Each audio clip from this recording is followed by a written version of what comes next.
goddamn rainstorm face fucked my router and now I have to rebuild my AI mesh nodes. God damn it. Let's go get all the nodes.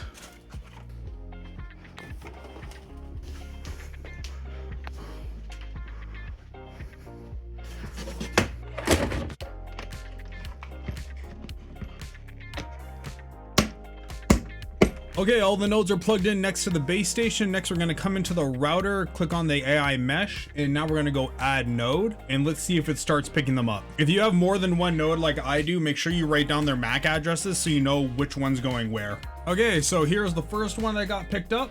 Let's go click connect. Successfully added the node. Great, one down, 3 more to go. Once you've got your nodes all added in, the next step you wanna do after you've redeployed it to your house is you want to come back to the base router and you want to click on AI mesh node. Here we're going to click on the first unit so you can assign the room that it's in. I've put the living room. If you click more config, you can see the MAC address. You can go log into the router directly if you click on this advanced option here. So it lets you log into that particular device.